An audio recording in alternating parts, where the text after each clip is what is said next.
نحمده ونصلي على رسول الكريم أما بعد أعوذ بالله من الشيطان الرجيم بسم الله الرحمن الرحيم قال فبما أغويتني لأقعدن لهم صراطك المستقيم ثم لآتينهم من بين أيديهم ومن خلفهم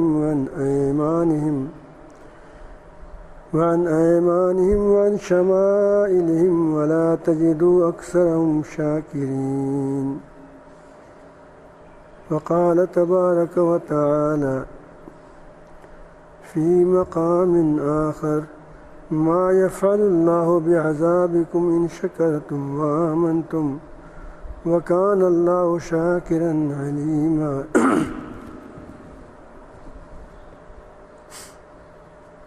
صدق اللہ مولانا العظیم. درود شریف پڑھیے. اللہ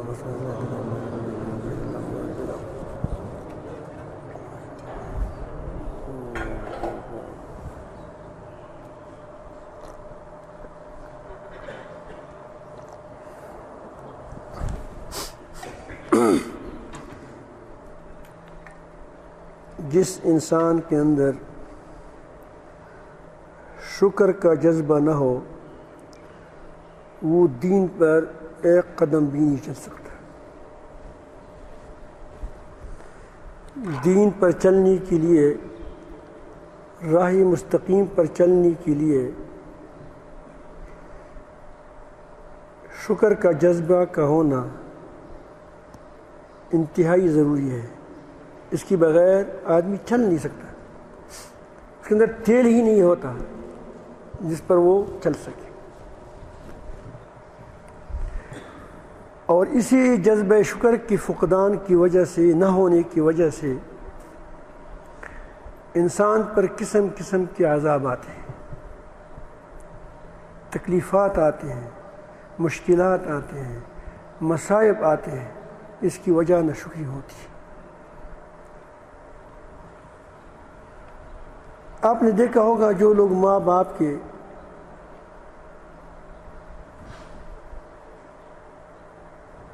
قدردان نہیں ہوتے، ان پر ظلم زیادتی کرتے ہیں، اس کی زندگی آپ دیکھیں، اس کی زندگی میں بہت ہی زیادہ خلا ہوگی، اولاد نافرمان ہوگی، مال میں برکت نہیں ہوگی، زندگی اس کی اچھی نہیں گزرے گی. آخرت کا معاملہ تو بہت ہی سخت ہے. اللہ تعالیٰ بچائے.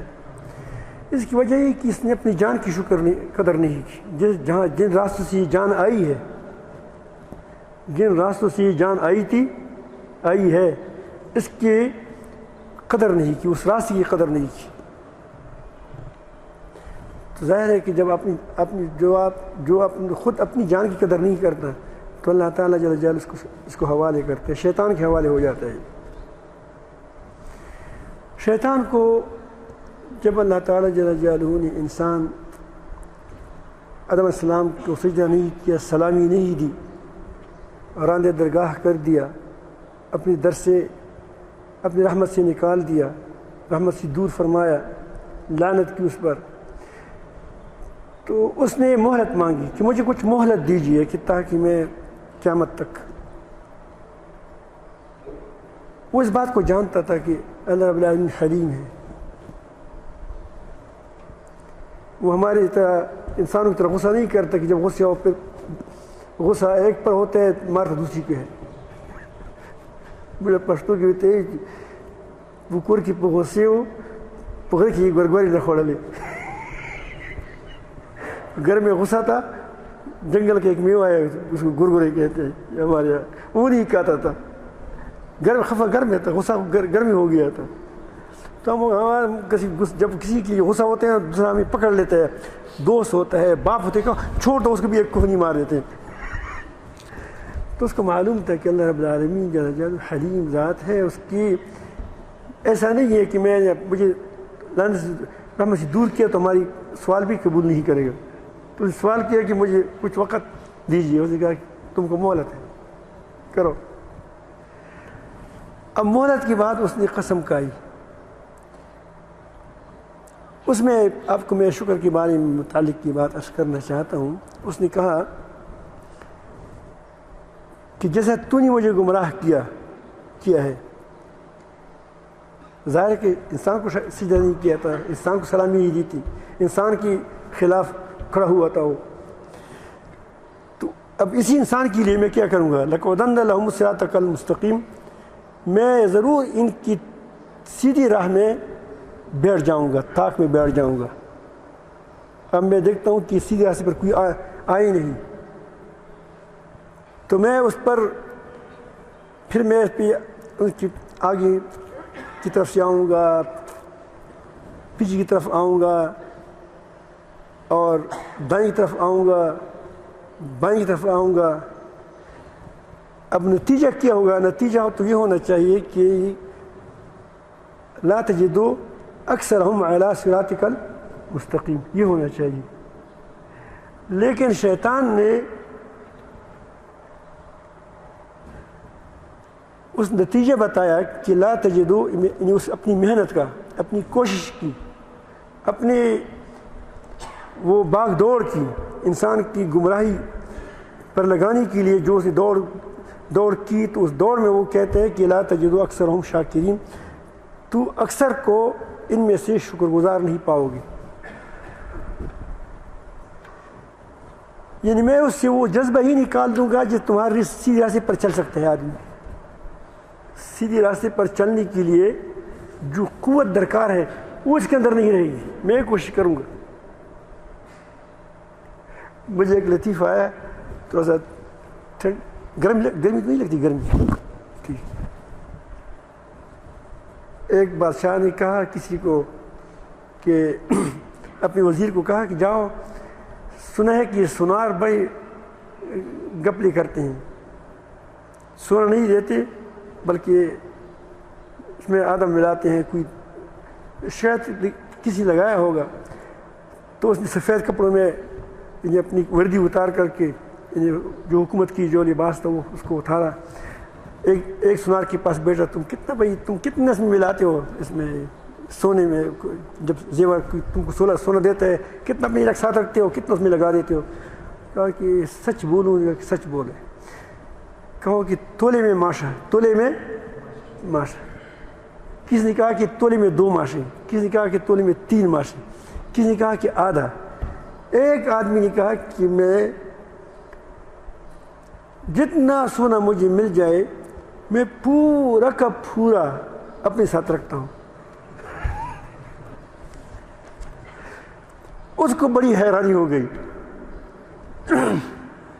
کہ آخر یہ کیسا طریقہ ہے، کچھ نہ کچھ تو کرے گا. اس نے کہا کہ واقعی ایسے، نے کہا کہ آپ تو بڑے کمال کے آدمی ہیں. تو نے بادشاہ کو کہا کہ کمال کا آدمی میں نے دیکھا ہے، واقعی اس میں تو کوئی ایسا نہیں نکلا کہ جو اس نے سچائی سے کام کیا ہو، لیکن ایک ایسا ملا کہ جس نے کہا کہ مجھے اس وقت صبر نہیں آتا جب تک میں پورا کا پورا ہتھیار نہ لوں اس کو، سونے کو. تو نے کہا کہ اس کو بلاؤ، بڑا دلچسپ آدمی ہے. اس کے لیے باقاعدہ ایک کمرے کا انتظام کر دیا. بچاؤں کے پاس کمرے کی کیا کمی ہے، اس کمرے میں آپ بناؤ، یہ سونا ہے. اور ڈیزائن بتا دیا کہ اس ڈیزائن کا تو نہیں ہار بنانا ہے. صحیح ہے بالکل. وہ کہا کہ اگر میں نے آپ کی سونی کو چوری کیا، کیا تم مجھے مارو گے تو نہیں؟ اس نے کہا کیا مارنا نہیں ہے، بس آپ کو بلکہ انعام ملے گا. آپ کا فن میں دیکھنا چاہتا ہوں کہ تم کیسے فنکار ہو.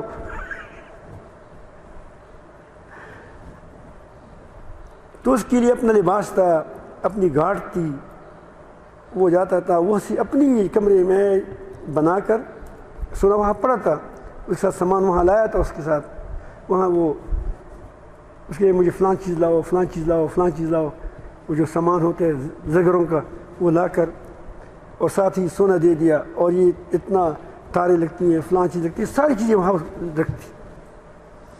جب یہاں سے جاتا تھا تو اس ایسی تفتیش کرتے تھے کہ وہ بالکل اندر کوئی چیز نہ لے جائے، کوئی کوٹ وغیرہ غلط چیز نہ لے جائے.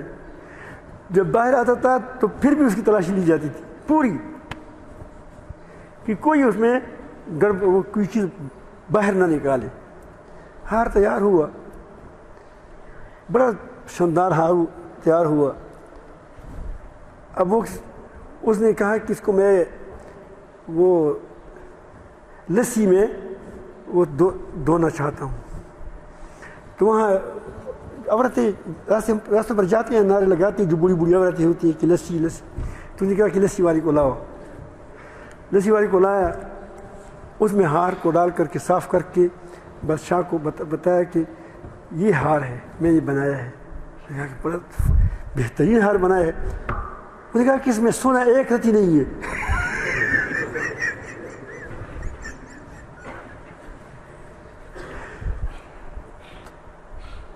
تو بادشاہ حیران ہو گیا کہ اتنا بہترین ہار, اس میں سونا ایک ہی رتی نہیں ہے. کوئی ایسی ترتیب بنائی تھی کیمیکل ڈالی تھی کہ اس کو پتہ ہی نہیں چلتا تھا کہ یہ سونا ہے یا کوٹ ہے, کیا چیز ہے. سناروں کو بلایا, چند سناروں کو, کہ بھائی اس کو تحقیق کر لیں کہ یہ سونا ہے یا کیا ہے. اس نے کہا کہ بادشاہ میں تو ایک رتی بھی سونا نہیں ہے, ایک رتی نہیں, آدھا بھی نہیں ہے. بادشاہ نے کہا کہ آخر تم نے کس طرح یہ ترتیب بنائی, یہ کیسے کیا تم نے؟ ہار تو ہمارے سامنے بن رہا تھا, بڑی نگرانی سے بن رہا تھا, تو آپ نے یہ کہاں سے یہ کوٹا ہار ہمیں دے دیا, سونا کہاں سے غائب کر دیا؟ اس نے کہا کہ بادشاہ میں گھر کے اندر اپنے اسی ڈیزائن پہ ایک ہار بنا رہا تھا, کوٹ سے. اسی طرح یہاں یہ ہار تیار ہو گیا اور وہاں میرے گھر کے اندر ہار تیار ہوا. تو میں نے اپنی بیوی کو کہا کہ صبح پھر آ جاؤ, وہاں آئے اور لسی لائے تاکہ آپ کی لسی بڑی مہنگی فروخت ہو جائے گی.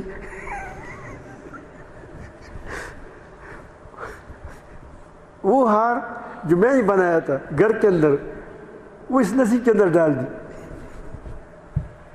دیا ہار.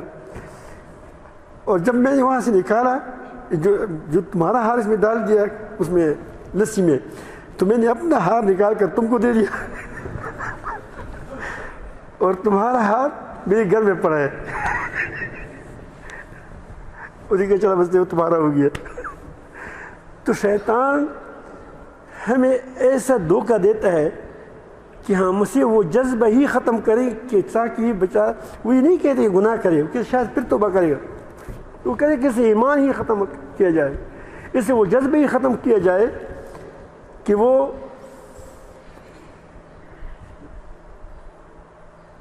اس پر دین حق پر چل سکے. سعدی رحمۃ اللہ فرماتے ہیں کہ میں جب چھوٹا تھا تو مجھے والدہ نے سونے کی انگوٹھی ہماری انگلی میں ڈالی تھی. میں ایک دن باہر آیا تو راستے میں ایک ٹگ مل گیا.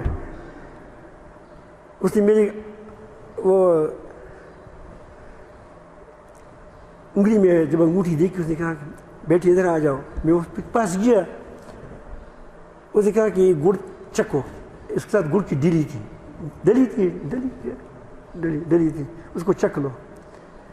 اس نے میں نے چک لیا. اس نے کہا کہ میٹھا ہے, اس نے کہا بڑا میٹھا ہے. اس نے کہا کہ اب اپنی انگلی کی جو انگوٹھی ہے وہ اس کو چک لو. جب اس کو چک لیا تو اس کو میٹھا ہے, اس نے کہا کوئی میٹھا نہیں ہے. تو کہو کہ ایسا نہیں کہ میں میٹھی چیز آپ کو دے دوں, یہ پھیکی چیز مجھے دے دو. کہا بالکل ٹھیک ہے. تو اس نے میٹھی چیز مجھے دے دی اور پھیکی چیز خود لے گئی, بھاگ گیا. جب میں گھر میں آیا تو کہا کہ والد نے بڑا مجھے ڈانٹا کہ تم نے ہمارا وہ سونا ہی تم سے لے گیا. تو وہ کہتے شیطان سے ٹگ ہے, وہ تم کو لذات میں مبتلا کر کے ایمان تم سے لے جائے گا, ایمان تم سے لے جائے گا. نیک اعمال کی وہ جو پونجی ہے وہ آپ سے ضائع کرے گا. تو شیطان کی کوشش یہی ہوتی ہے کہ کس طرح انسان ناشکرا ہو جائے. اور اسی بات کو اللہ رب العالمین فرماتے ہیں ما یفعل اللہ بعذابکم ان شاکرتم وآمنتم وکان اللہ شاکرا علیما۔ اللہ تعالیٰ تم کو عذاب کیوں دیتا ہے؟ اس کی کیا پڑی ہے؟ اس کو عذاب کچھ وجوہات کی بنا پر کسی کو دیا جاتا ہے سزا، یا تو دل کا بڑاس نکالنا ہو، حسد کی وجہ سے ہو، حسد اس پر کی جاتی ہے کہ وہ مجھ سے بڑھ نہ جائے۔ اللہ تعالیٰ جل جلالہ چاہے تو ایک آن میں پوری کائنات کو ختم کرے اور ایک کائنات اس سے اچھی دنیا پھر پیدا کر دے۔ اس کا تو کوئی نت نہیں ہے، کوئی ضد نہیں ہے، کوئی مثل نہیں ہے، کوئی مثال نہیں ہے۔ اور پھر اس نے ہمارے لیے دنیا بنائی، آخر دنیا کی بنائی اور آخرت کو سجایا ہمارے لیے، اور اتنے بڑے بڑے سیارے بنا کر وہ سیارے اور یہ سورج چاند وغیرہ، یہ ہوائیں، یہ قسم قسم ترکاریاں بنا کر اب ہمیں عذاب دیتا ہے۔ اتنے اتنے پیار سے لایا، دنیا میں بسایا، فرشتوں کو کہا کہ ان کو سلامی دو، انسان کی خدمت پر لگا دیے فرشتوں کو، اور پھر جس نے سلامی نہیں دی اس کو اپنی رحمت سے دور فرمایا۔ اب یہ اتنی بڑی وہ اہمیت کے باوجود کہ جب انسان اتنا اہم ہے، اتنا اس کے لیے ترتیب بنائی ہے، پھر آخرت میں دائمی ابدی نعمتیں ہیں، اب اللہ رب العالمین کو عذاب دیتا ہے، کیوں دے؟ ما یفعل اللہ بعذابکم، تم کو اللہ تعالیٰ عذاب دے کر کیا کرتا ہے؟ اللہ تعالیٰ فرماتے ہیں کہ بنیادی وجہ یہ ہے کہ تم شکر نہیں کرتے۔ وَإِن شَكَرْتُمْ وَآمَنْتُمْ، اگر تم شکر گزار ہوتے، اور شکر کی بات انسان کے اندر کیا وہ صحیح ایمان پہ آ سکتا ہے، پھر کیا ہوگا؟ اللہ تعالیٰ جل جلالہ قدردان ہے، اور وہ جانتا ہے چھوٹی چھوٹی ناشکریاں تم شکر گزاریاں تم کرو گے، اللہ تعالیٰ کی علم سے غیب نہیں ہوتا، اللہ تعالیٰ اس کو جانتا ہے۔ اب سوال یہ ہے کہ شکر ہے کیا چیز، تاکہ ہم شکر سمجھے صحیح، کیونکہ ہم نے تو یہ دیکھا ہے کہ ایک بڑا محل ہم نے بنا دیا اور اوپر لے کر کہ ماشاء اللہ ھذا من فضل ربی، یہ اللہ کی طرف کے فضل ہے، اور دل میں کہتے ہیں کہ یہ میں نے ہی بنایا ہے، میرا ہی ہے۔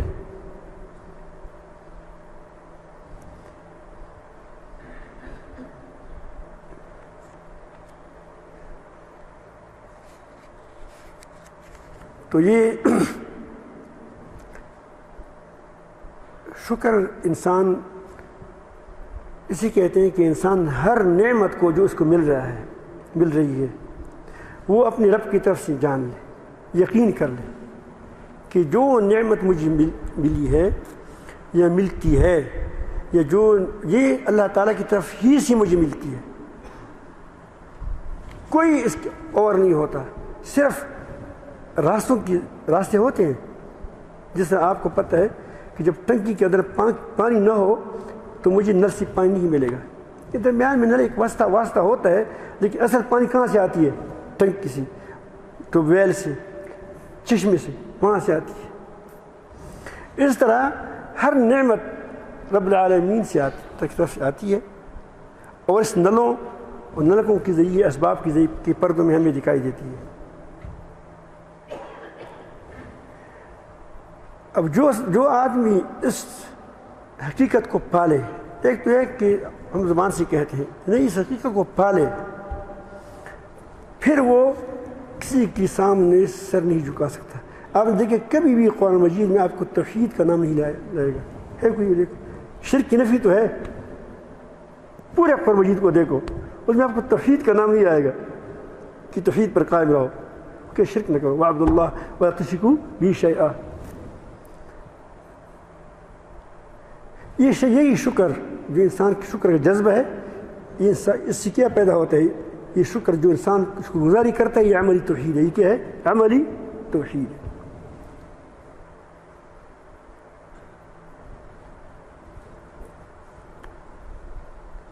کیونکہ دعوت کو ہر کوئی کر سکتا ہے۔ اب یہ ایک آدمی عمل سے پتہ چلتا ہے کہ واقعی شکر گزار ہے۔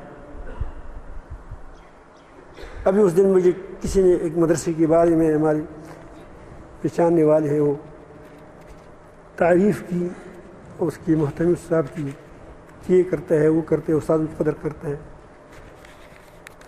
تو میں بڑا خوش ہوا، بہت اس کو کہہ بھی دیا کہ تو بڑا قدردان آدمی ہے، اللہ پاک اس کو ضائع نہیں کرے گا، ذلیل نہیں کرے گا. قدردان ایک چیز ہے کہ انسان کو خود اونچا کرتا ہے، اونچا کرتا ہے. تو یہ شکر ایک زبانی چیز نہیں ہے، یہ آپ سے ایک عمل چاہتا ہے. جذبہ ہوتے ہیں اندر، لیکن اس کی آدمی شکر گزار ہوتے ہیں تو اس کا شکر کا اظہار مختلف طریقوں سے ہوتا ہے. وہ جن راہ سے نعمت ملتی ہے اس کی بھی قدردان ہوتا ہے، اور جہاں سے اصل قدردان اس کس کا ہوتا ہے؟ اللہ تعالیٰ کا ہوتا ہے کہ وہی مجھے بھیج رہا ہے ساری چیزیں. تو ہر نعمت کو اپنے رب کی طرف سے مان لے. جب آدمی کا یہ یقین ہو کہ مجھے جو کچھ ملتا ہے، یا آنکھ کی ملی ہے، یا کان ملے ہیں، یا زبان ملی ہے، یا کوئی طاقت ملی ہے، یا کوئی مال ملا ہے، یا کوئی عزت ملی ہے، یا کوئی فوج ملی ہے. مجھے مثلا ایک بڑا کمانڈر چیف ہے، اس کو کیا کہتے ہیں جو بڑا ہوتا ہے؟ چیف ہے، کمانڈر چیف. ہاں، وہ جو بڑا سب سے ہوتا ہے وہ بنایا ہے، یا کوئی عہدہ دیا ہے. سب کچھ یہ مجھے اللہ رب العالمین نے ہی دیے ہیں یہ عہدے. تو کیا وہ اس عہدوں میں، اس مال میں، اس توانائیوں میں، ان آنکھوں میں، وہ اس کو اللہ تعالیٰ جل جلالہ کے حکم کے خلاف استعمال کرے گا؟ اس لیے ممکن ہے جب اس کو پتہ ہوتا ہے کہ یہ سب نعمت اللہ تعالیٰ ہی کی ہے، کیا وہ کسی پر طنز کرے گا کہ ایک کانے؟ اس کو پتہ ہے کہ اگر اس کی لیا ہے اللہ نے لیا ہے، اگر مجھے دیا ہے اللہ تعالیٰ نے دیا ہے. کیا وہ کسی کا مذاق اڑائے گا؟ قطعاً نہیں اڑائے گا.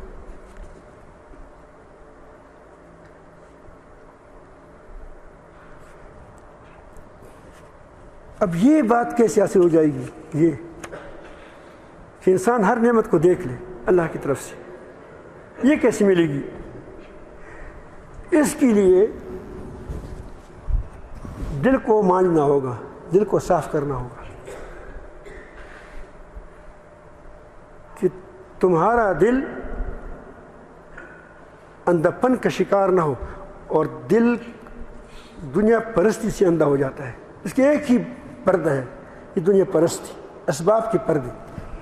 اسباب کے پردے جب دنیا پر دل پر آ جاتے ہیں تو حقائق چھپ جاتے ہیں، حقیقت پہ نظر نہیں آتی.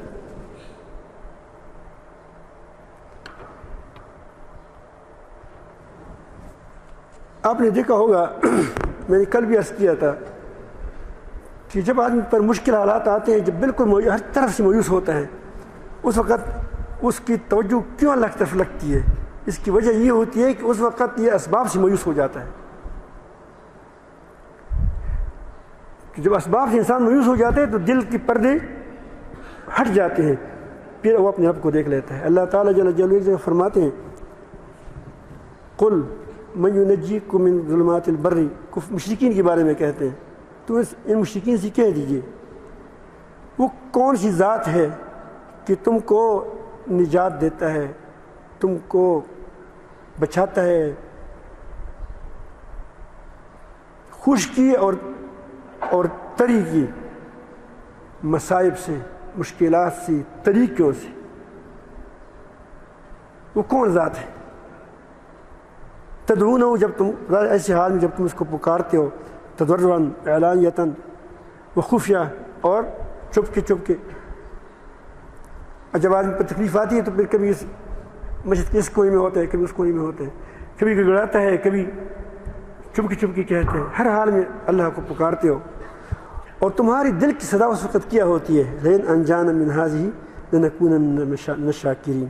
اگر تو نے یا رب العالمین اس مصیبت سے ہمیں نکال دیا تو میں لازماً شکر گزار میں سے ہو گیا. یہ معلوم ہوا، ابھی مجھے معلوم ہوا کہ یہ نعمت تمہاری تیری تھی. نعمت کا فقدان کیا ہے؟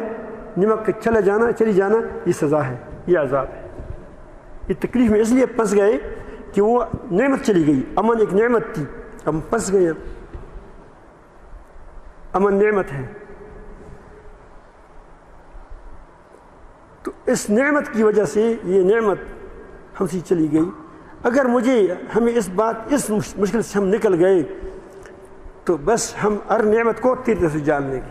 اب یہ کیوں کہتے ہیں کہ مایوس ہو گئے؟ یہ مایوس ہو گئے اس تھوڑی دیر کے لیے. اس کافروں کی دل سے بھی پردے ہٹ جاتے ہیں تھوڑی دیر کے لیے، اسباب کے پردے. اللہ تعالیٰ فرماتے ہیں، جل جلالہ فرماتے ہیں، قل، اے پیغمبر، نبی کریم صلی اللہ علیہ وسلم کے بارے میں خطاب ہے کہ تم اسے کہہ دیجئے، اللہ یجیکم منہا، جس مصیبت میں تم فی الحال پھنسے ہو اس سے بھی اللہ تعالیٰ تم کو نجات دیتا ہے. ومن کل کرب، ہر مصیبت سے. یعنی بہت سے مصائب ایسے ہوتے ہیں کہ تم دوسروں کو پکارتے ہو، چھوٹی موٹی باتیں ہوتی ہیں، اس سے بھی اللہ تعالیٰ تم کو بچاتا ہے. آپ کو یہ ہمارا ایک مجمع ہے، میں آپ سے ایک بات پوچھتا ہوں. جب آپ بالکل چھوٹے تھے، 2 سال کا تھے، 3 سال کے تھے، تو آپ کو یاد ہے کہ میں نے کبھی انگارے کو اٹھایا ہے؟ کبھی بچھو سامنے آیا ہے؟ کبھی سانپ پہلے سے آیا ہے سامنے سے؟ کوئی ہے؟ پتہ ہے آپ کو؟ لیکن آپ کی والدہ نے آپ کو انگاروں سے بچایا ہے. ہاں ماما، آپ وہاں ہاتھ لے جاتے تھے تو اس نے کیا کہا؟ ماما. اب اسے کس نے بچا دیا؟ ماں نے بچا دیا. آپ نے سامنے سانپ آیا، اس نے اس کو مارا، تم کو بچا لیا. آپ کو یاد نہیں ہے. اسی طرح ہم کو یاد نہیں ہوتا. اللہ رب العالمین ہم کو بہت سی مشکلات سے ہمیں بچاتے ہیں، دکھاتے نہیں ہیں. بچاتے ہیں لیکن ہمیں نہیں دکھاتے کہ تم کو بچا لیا. اللہ تعالیٰ مختلف مسائل سے ہمیں بچاتے ہیں.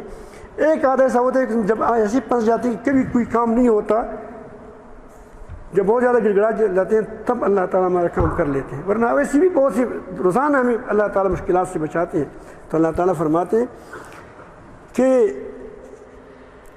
ومن کل کرب، ہر مشکل سے، ہر سختی سے ہم نے تم کو نجات دیتے ہیں. لیکن تمہارا حال یہ ہے ثم انتم تشرکون، پھر تم کیا کرتے ہو؟ شرک کرتے ہو. پھر وہی اسباب تمہارے دلوں پر آ جاتے ہیں، پھر کیا کرتے ہیں؟ پھر وہی شرک میں مبتلا ہو جاتے ہو. پھر وہ اسباب کو خدا بنا دیتے ہو. اسی شرک سے کفر بنتے ہیں. اما شاکرن، نہ قدری ہے نہ شکری ہے، وہ اما کفورا. یہاں کیا فرمایا؟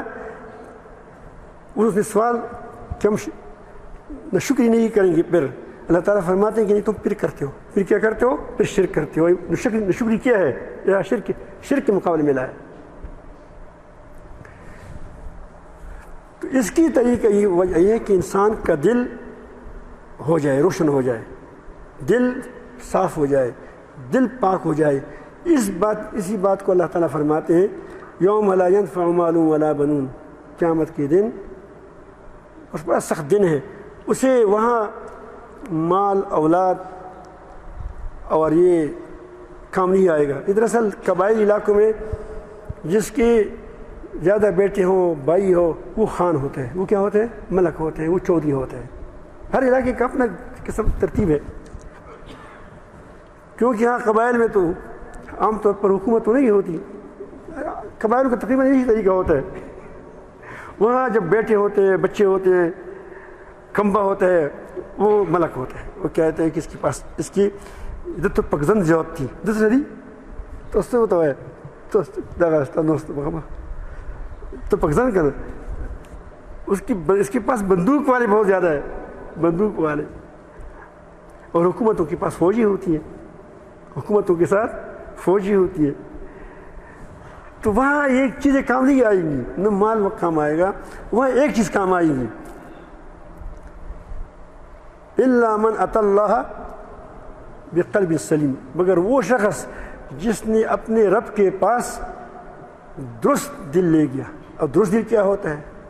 تمہارے دیکھیں آنکھیں ہیں، اگر آپ کی آنکھیں نہیں دیکھتی تم اس کو صحت مند نہ کہہ سکتے ہیں؟ نہیں.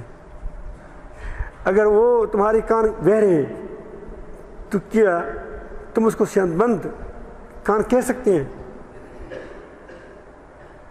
اگر تمہاری زبان ہے لیکن وہ گونگی ہے، اللہ پاک بچائے آپ کو، تو کیا اس کو صحت مند زبان کہہ سکتے ہیں؟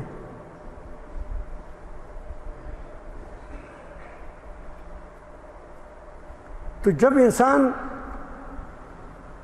دل کا اندھا ہوتا ہے، دل کا بہرا ہوتا ہے، دل کا اندھا ہوتا ہے، دل کا بہرا ہوتا ہے اور گونگا بھی ہوتا ہے، تو کیوں کوئی راستہ اس کی کوئی راستہ پانی کی کوئی ترتیب ہے؟ ایک آدمی نہیں سنتا نہیں ہے، دیکھتا ہے تو راستے پر خود چلا جائے گا۔ ایک آدمی دیکھتا ہے راستے کو، وہ سنتا نہیں ہے، پھر بھی نہیں دیکھتا، سنتا ہے، وہ کسی کو بتائے گا کہ بھائی گڑھا ہے مت جاؤ، سنتا تو ہے، گڑھے سے بچ جائے گا۔ تو کوئی ترتیب سے تو بچ سکتا ہے،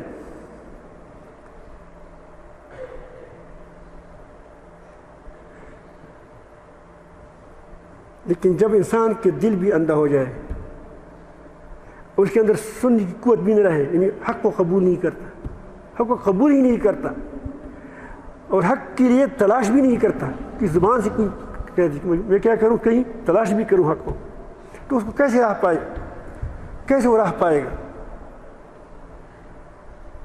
تو تندرست دل وہ ہوتا ہے جس نے ہر وقت حق کے لیے سنا کہ میں کہیں غلط نہ جاؤں، میں کہیں مجھے کوئی ایسی بات مل جائے کہ میں غلط نہ جاؤں، اور اس کے لیے ایسی اس کا دل ایسا، اس کی آنکھیں ہوتی ہیں، وہ دیکھتا ہے کہ حق کیا ہے باطل کیا ہے، پرکھتا ہے، اس کے دل ایسا بینا ہوتا ہے کہ وہ کائنات کے پردوں میں رب العالمین کی طاقت کو، قوت کو اور نعمتوں کو دیکھتا ہے کہ مجھے اللہ تعالیٰ کی طرف سے ہی ملتی ہے۔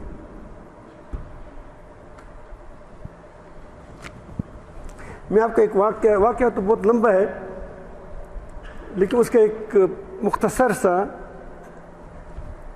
وہ کلمات وہ نقل کرتا ہوں۔ بلقیس کا نام آپ نے سنا ہوگا، قرآن مجید نے اس کا نام نہیں بتایا ہے، لیکن عورت تھی، بس وہ بادشاہ تھی، ملکہ تھی، اور سلیمان علیہ السلام کو اللہ تعالیٰ نے قوت دی تھی، طاقت دی تھی۔ اس نے بڑا لمبا واقعہ، اس نے اس کو بلایا، اس سے پہلے ہی اس کا تخت وہاں موجود تھا، وہ اس کو تسلیم ہو گئی، لیکن مسلمان نہیں تھی، اللہ تعالیٰ کے لیے تسلیم نہیں تھی۔ کس کے لیے تسلیم تھی؟ اس کی قوت کے سامنے تسلیم ہو گئی تھی۔ اب حضرت سلیمان علیہ السلام اپنے جگہ پہ تشریف فرما ہے، اور وہاں اس کی جو دربار تھا وہ شیشوں سے جڑا ہوا تھا، محل تھا، اس کی نیچے پانی بہہ رہا تھا۔ جب وہ داخل ہونے لگی اس پہ تو اسی بات کو اللہ تعالیٰ نقل فرماتے ہیں، قال انه صرح ممرد من قواریر، جب اس نے وہ اٹھائے، وہ اس کو کیا کہتے ہیں، وہ پینچے کہتے ہیں، آپ کیا کہتے ہیں، انہوں نے کہا کہ یہ تو ایسا مال ہے جس سے شیشے سے جڑا ہوا ہے، صرح ممرد۔ اب اس کی چونکہ عورت ضدی نہیں تھی، یعنی ایک تو ہوتا ہے وہ غیر مسلم، ایک وہ کافر غیر مسلم، اس کو یہاں اس زبان میں اس کو کہیں گے کہ بیچارہ مسلمان نہیں ہے، لیکن اس کے اسلام کا پتہ بھی نہیں ہے کہ اسلام حق کیا ہے باطل کیا ہے، حق اس کے سامنے آیا نہیں ہے۔ اگر اس کے حق اس کے سامنے آ جائے تو وہ قبول کرتا ہے۔ ایک وہ ہوتے ہے کہ اس کو معلوم ہوتا ہے کہ حق ہے، لیکن قصداً ضداً وہ انکار کرتا ہے۔ اب اس کے لیے وہ تو ظاہر ہے کہ وہ حق تو جانتا ہے، لیکن حق کے جان بوجھ کر وہ حق کی مخالفت کرتا ہے۔ تو وہ تھی واقعی وہ سورج پرست تھی، لیکن وہ یعنی ضدی نہیں تھی۔ جب اس کے سامنے حق آ گیا تو اس وقت اس کے فوراً خیال کیا کہ وہ ہو میں اس شیشے سے ڈرتی ہوں. اصل ڈرنا تو کسی ہونا چاہیے؟ پانی سے ڈرنا چاہیے. ادھر سے سلیمان علیہ السلام کی وہ اللہ پاک کے ساتھ تعلق کا وہ توجہ بھی تھی, تعلق تھا, تو اس کا فوراً سے اس طرح منتقل ہو گیا کہ جس طرح یہ سورج, یہ چاند وغیرہ یہ اللہ کی قدرت کے جس سے قدرت دکھائی دیتے ہیں مظاہر ہیں, اسی طرح یہ پانی شیشہ بھی کیا ہے؟ پانی کا ایک مظہر ہے جس سے پانی ہمیں نظر آتا ہے. بس سمجھ آئی, اس کا دل بالکل کھل گیا. وہ سمجھ گئی کہ یہ جو میں پینچی اٹھاتا ہوں تو اگر شیشہ ہوتا تو پینچی اٹھاتا, نہیں ڈرتی, شیشے نہیں ڈرتی. وہ کہتے ہیں کہ وہ مجھے غرق نہیں کرے گی, لیکن اس نے شیشے کو کیا سمجھا؟ عین پانی سمجھا. اس طرح میں نے سورج کو کیا سمجھا؟ عین قدرت والا کیا اللہ تعالیٰ کا کیا وہ دیوی دیوتا یہ بنا دیا. حالانکہ ساری اللہ کی مخلوق ہے, اللہ تعالیٰ کی قدرت کی مظاہر ہے. اللہ تعالیٰ جل جلالہ قدرت یہاں سے نظر آتا ہے کہ اللہ طاقتور ہے. لیکن یہ کیسے اس کو پتہ چلا؟ اس کے دل اس کو کھل گیا, اس کی دل کی آنکھیں کھل گئیں, اس نے دیکھا. اسی لیے اس نے فوراً کہہ دیا قالت رب انی ظلمت نفسی, یا اے میرے رب. اب دیکھو کس کی طرف متوجہ ہو گئی؟ اپنے رب کی طرف. اوہو, اسباب کے پردوں میں اس نے رب کی طاقت کو دیکھ لیا. اسباب کے پردوں میں اپنے رب کی طاقت کو دیکھ لیا. کہنے لگی ربی انی ظلمت نفسی یا رب العالمین, میں نے اپنے نفس پر ظلم کیا کہ میں سوچ پرست رہی. وہ اسلم تو اب میں مسلمان ہوتی ہوں.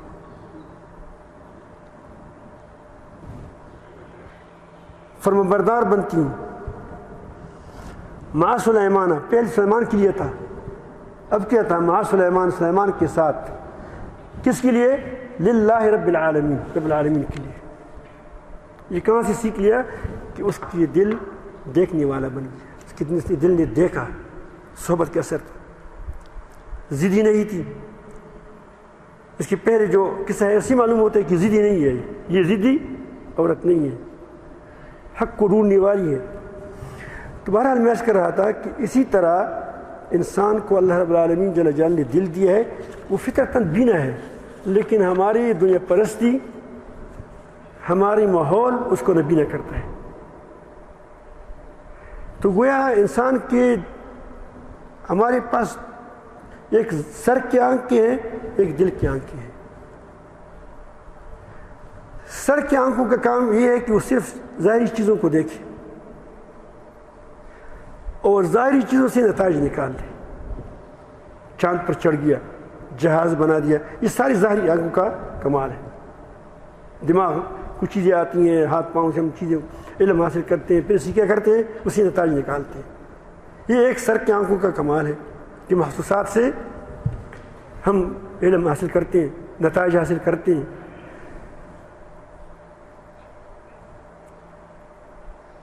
اور دوسری ہمارے دل کی آنکھیں ہیں, وہ اس اسباب کے اندر حقائق کو دیکھتی ہے, لیکن اس وقت دیکھتی ہے کہ جب یہ آنکھیں کھلی ہوئی ہوں, ورنہ نہیں دیکھتی ہے. میں آپ کو ایک مثال لاتا ہوں سامنے. آپ کے ساتھ بھی دو قسم کے کیمرے ہیں. آج کل تو ایک چلتی پھرتی تصویر والا کیمرہ ہے, اس کو آپ کیا کہتے ہیں؟ وہ جو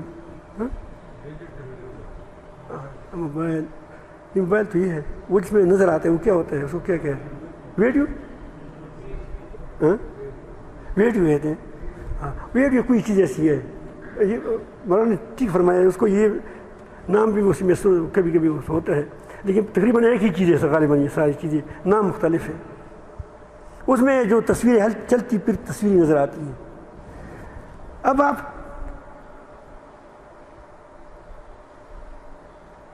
اس کیمرے نے تمہاری ظاہری تصویر کو لے لیا. تم اسے ہاتھ کرتے ہو تو اس ہاتھ کو دکھائی دیتا ہے, اس طرح کرتے ہو تو وہ نظر آتا ہے. زبان ہلاتے ہو زبان ہونٹ ہی نظر آتی ہے, ہونٹ بھی وہ ہلنا آپ دیکھتے ہیں کہ اس کے ہونٹ ہل رہے ہیں. اس کے اگر وہ کوئی بھی حرکت کرتے ہیں تو حرکت بھی تمہارے سامنے ہوتا ہے, آواز بھی تمہارے سامنے ہوتی ہے, لیکن اس کے دل تمہارے سامنے نہیں ہوتا ہے, دل نہیں سامنے ہوتا, اس کی ہڈیاں تمہارے سامنے نہیں ہوتی, اور اس کا بارے میں تم کو یہ معلومات نہیں ہوتا ہے کہ اس کا اقبال بند ہے یا کھلا ہے. یہ پتہ ہے چلتا ہے, شاید وہ جو تقریر کرتے اس کے اقبال بند ہو, دل کا اقبال بند ہو, لیکن تمہیں پتہ نہیں چلے گا. اور اب ایک کیمرہ, یہ بھی کیمرہ ہے جو چلتی پھری تصویریں کھینچتی تھی. ایک کیمرہ اور ہے کہ اس کیمرے کی آنکھ بڑی تیز ہے. وہ کیمرے کی آنکھ وہ آپ کی ہڈیوں کی تصویر کو لیتا ہے اور آپ کی دل کی تصویر کو لیتا ہے, دل کو اندر سے لیتا ہے. پھر جب ایک وقت آتا ہے تو جب آپ کو ڈاکٹر کے پاس جاتے وہ کہتے ہیں تمہارا ایک وال بند ہے. اب یہ ویڈیو آپ ہزار لگائیں اس کو پتہ نہیں چلے گا, اس کیمرے کو پتہ نہیں چلے گا, اس کیمرے کو, اس ایکسرا اس کو پتہ چلے گا کہ اس کا ایک وال بند ہے. اور وہ گوشت کو نہیں لے گا, وہ اسی اصل کو لے لے گا.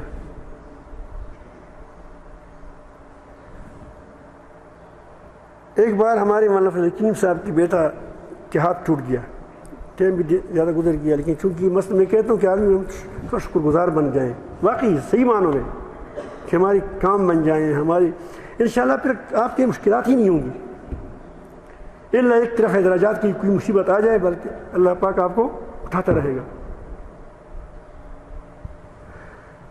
تو مولانا فضل حکیم صاحب کی بیٹے کو ہم لے گئے, وہاں ایک ہمارا ڈاکٹر ہے وہ دوابی میں, تو اس نے کہا کہ اس کا ہڈی ٹوٹ گئی ہے. تو مولانا نے مجھے ایکسرا بتایا, میں کہا کہ مولانا, اس نے کہا ہڈی ٹوٹ گئی, اس نے کہا دیکھو یہاں یہ ہڈی ٹوٹ گئی ہے. چھوٹا تھا اس وقت, اسامہ نام ہے اس کا. تو میں نے کہا کہ گوشت کہاں ہے؟ وہ صرف ہڈی اس کے اندر, ہڈی اس میں نظر آتی تھی, گوشت نہیں تھا. ہاتھ پر ہڈی تھی لیکن ہاتھ ہڈیوں والا ہاتھ تو تھا, جس طرح کبھی ڈاکٹروں کے پاس لگے ہوئے ہوتے ہیں, نہیں وہ پنجرہ سارا سین کے پنجرہ ہوتا ہے, وہ ہاتھ کی ہڈی ہوتی ہے, لیکن وہ گوشت کوئی نہیں ہوتا. میں کہا گوشت کہاں چلے گیا؟ تو اس نے کہا کہ یہ غالباً ڈاکٹر صاحب نے کہا کہ وہ یہ گوشت جو ہے, یہ کیمرہ یہ گوشت کو نہیں لیتا, یہ اصل ہڈی کو لیتا ہے. مجھے وہ صوفیاء کی بات یاد آئی جو مجذوب ہو جاتے ہیں کہ اس کو کہتے ہیں ہر جگہ کیا ہے, اللہ اللہ ہے.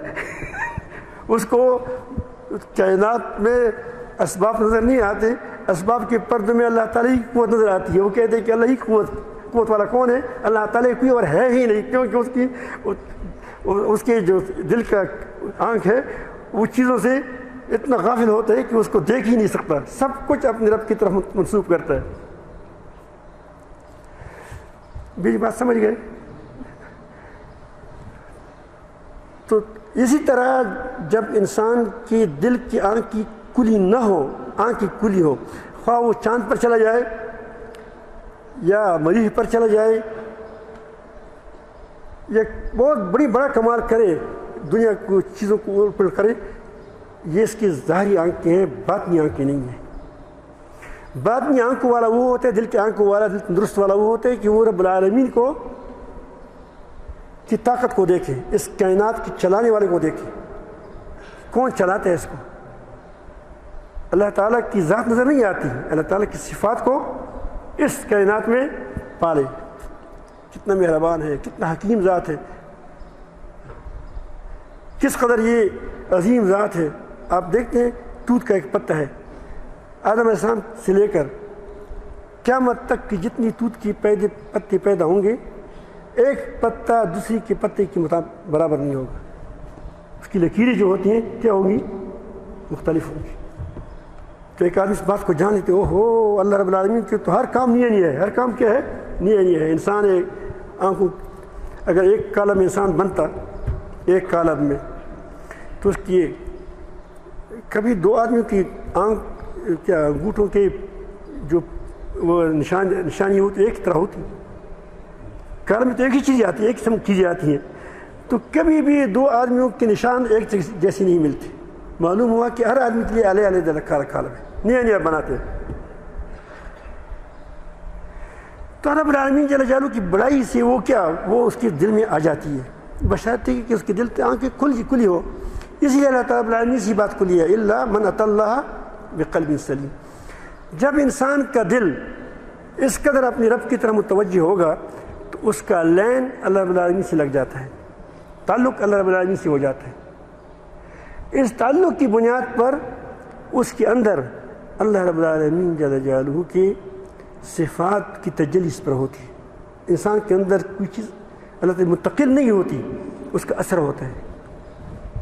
جس طرح گرمی سورج سے وہ ہمیں یہاں گرمی محسوس کرتے ہیں، اس طرح اللہ رب العالمین جل جلالہ کی وہ تو بہت عظیم ذات ہے. میں آپ کی مثال کے لیے ذہن کو قریب کرنے کے لیے بات کرتا ہوں. اللہ تعالیٰ جل جلالہ کی لامحدود صفات، پھر ہر صفات کیا ہے وہ لامحدود ہے، نہایت بے نہایت ہے. اس بے نہایت کو ہم کیسے اپنے ذہن میں تول سکتے ہیں؟ لیکن یہ ہے کہ اس سے ہم اثر قبول کرتے ہیں. تو اثر وہ قبول کرے گا جس کا تعلق کس سے ہوگا؟ رب سے ہوگا. پھر یہ شخص اب کے رنگ میں رنگ جاتا ہے. لیکن یہ کہاں سے لگا؟ شکر گزاری سے. کہاں سے؟ شکر گزاری سے. اس سے اب بندگی بنتی ہے. انشاءاللہ اس کی بات کچھ بات بعد میں بھی کریں گے، لیکن آج اتنا آپ سمجھیں کہ شکر کسی کہتے ہیں کہ ہر نعمت کو اپنے رب سے کی طرف سے جان لے. مصائب کیوں آتے ہیں؟ اکثر جو ہماری ناشکریاں ہوتی ہیں. اور شکر کیا ہے اپنے رب کی طرف سے ہر چیز کو، ہر نعمت کو اپنی طرف سے ماننا، جاننا، یقین کرنا. اور یہ کیسے حاصل ہوگا؟ یہ اس وقت حاصل ہوگا کہ انسان کا دل بینا ہو جائے.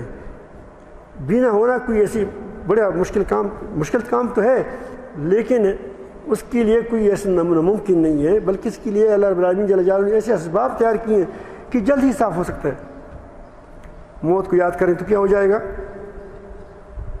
یہ رگمال ہے، رگمال کہتے ہیں صاف ہو جائے گا. ذکر کریں صاف ہو جائے گا. مجاہدہ کرو تو کیا ہو جائے گا؟ صاف ہو جائے گا. یہ طریقے ہیں، علاج ہے اس کا. اگر اندھا پن ہے تو اس کا علاج ہے. تو جب دل بینا ہو جاتا ہے تو اس کے بعد اس کو معلوم ہوتا ہے کہ ہر نعمت کو دیکھتا ہے کہ او ہو یہ تو اللہ تعالیٰ کی طرف ہی سے مجھے مل رہا ہے. تو پھر اس راستوں کا تو وہ قدر کرتے ہیں، کیونکہ اللہ رب العالمین نے اس راستے کو اس کے لیے چن لیا ہے، تو اس کی قدر کرنی چاہیے. اس کی قدر نہ کرنا اللہ تعالیٰ کی نعمت کی قدر نہیں کرنا ہے. اگر ایک آدمی آپ کو کسی بادشاہ کی طرف سے ایک بہت بڑا تحفہ لائے اور آپ اس کو تپڑ لگائے کہ جاؤ تم اتنی، بادشاہ نے مجھے بھیجا ہے، بادشاہ کو پتہ چلے گا تو وہ کتنا ناراض ہوگا آپ سے کہ دیکھو میں ایک آدمی بھیج رہا. آپ اس کا احترام کریں. آپ کو معلوم ہے کہ ایک پیسہ بادشاہ نے بھیجا ہے یا مال بادشاہ نے بھیجا ہے یا تحفہ بادشاہ نے بھیجا ہے، لیکن آپ اس کی عزت کرتے ہیں. بادشاہ کہتے ہیں کہ دیکھو اس کی نعمت قدردانی کی، جو میں نے تحفہ بھیجا تھا اس کی تحفے کی کیا کی؟ قدردانی کی.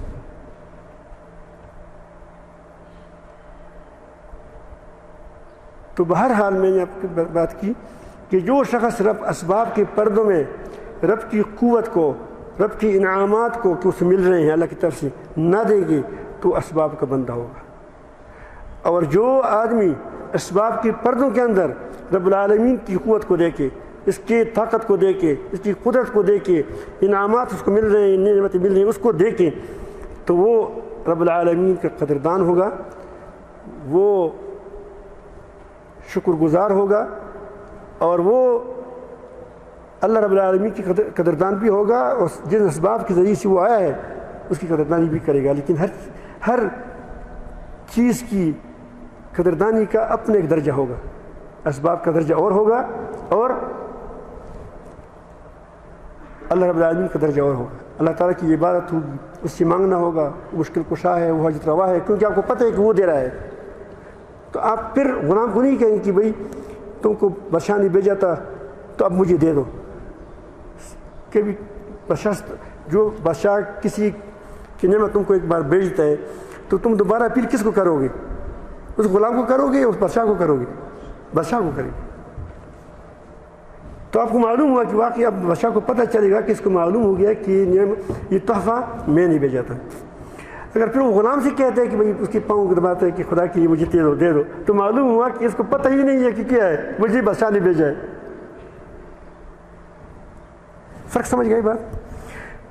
تو اسباب کی بھی قدردانی ہونی چاہیے, اسباب کے درجے میں. اصل قدردانی کس کی ہے؟ اللہ تعالیٰ کے لیے. اللہ رب العالمین جل جلالہ نبی کے سے فرماتے ہیں من لم یشکر الناس لم یشکر اللہ. جو لوگوں کی قدردانی نہیں کرتا وہ اللہ کا شکر نہیں ادا کرتا. لیکن وہ اس طرح ہے کہ اللہ رب العالمین تمہارے سامنے ہو کہ وہ بھیجنے والا وہ ہے, دینے والا وہ ہے, یہ درمیان میں واسطہ ہے, اس کے ذریعے سے مجھے ملا ہے, اس کی قدردانی ہونی چاہیے. اللہ تعالیٰ سب قدردان بنائیں. ان شاء اللہ اس کی کوئی ترتیب بنی ہے, ہمارے اندر کیسے آئے گا, کس طرح ترتیب ہوگی, اس کو پہ ان شاء اللہ بیان کریں گے, دعا کریں. برحمتک یا ارحم الراحمین.